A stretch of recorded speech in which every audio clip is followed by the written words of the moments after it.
comfortable versus risk avoidant. Is U.S. a risk avoidant or risk comfortable culture? Danny says U.S. is a risk avoidant culture. You agree? Yes. Okay. What about Israel? Risk comfortable. What about Germany? We had a client who was trying to collaborate with a big German organization, and being Israeli, he was asked to write a proposal. And he wrote a very concise proposal in his, again, perception, culture, right?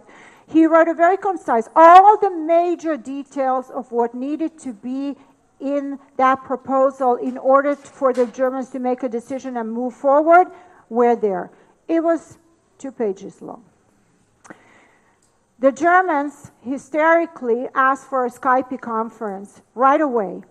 And they explained to the Israelis that they need much more detail in order to assess the risks of this project involved.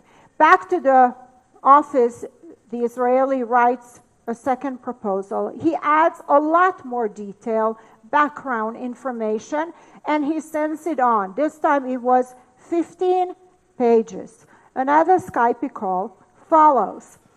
Same thing, this went back and forth a few times until the final proposal was, can you give me a number? How many pages? No. 62 pages.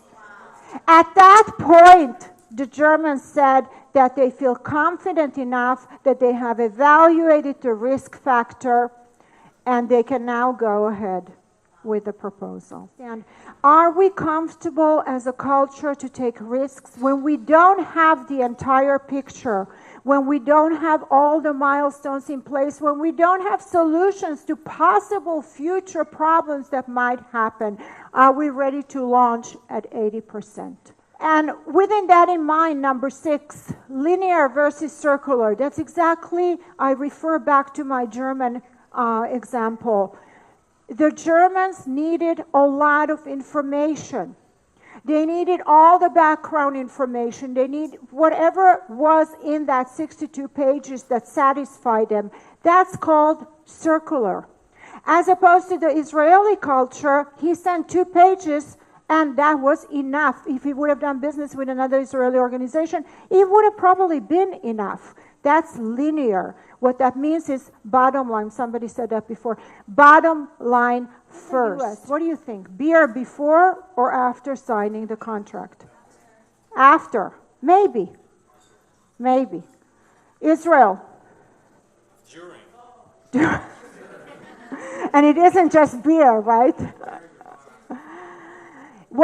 That's a cultural thing.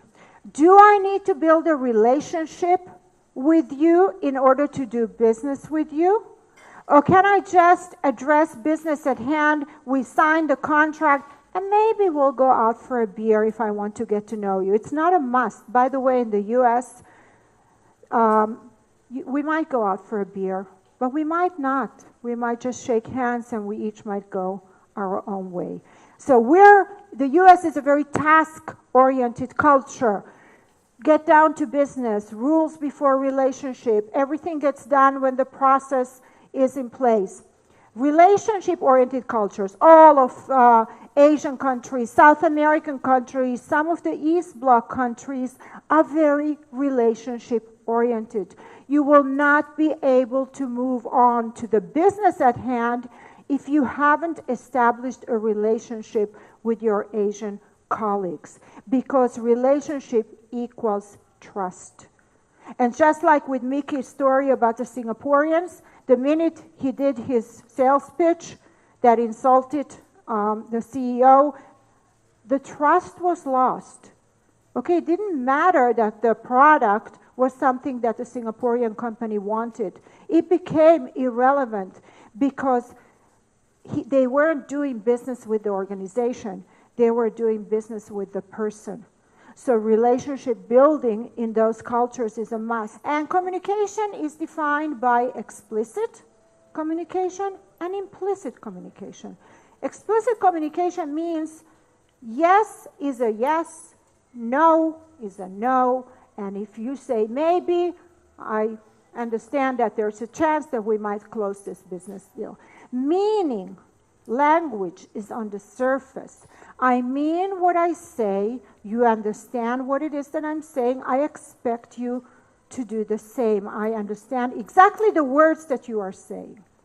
As opposed to implicit.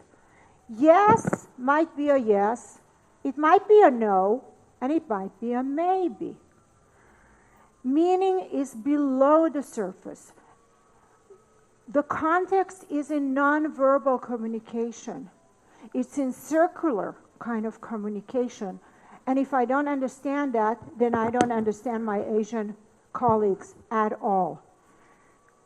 So when we do business, for example, with the Chinese, we need to understand that the meaning is between the sentences. It's not what's said.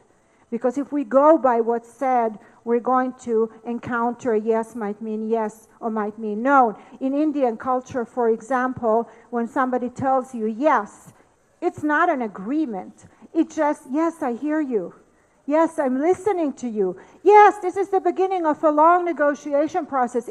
By no means it's a yes, we have a deal. The Chinese value, or the Asian, they value harmony. Therefore, they will shy away from situations that are conflict-oriented.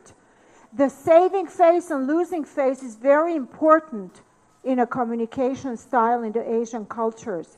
And because conflict is avoided, I won't tell you that I'm not interested in your product. You're not going to hear a no. Okay? It's never going to be a no, because saying no to your face is causing the person who's saying it to lose face, and is causing the other person, the object of the no, also to lose face.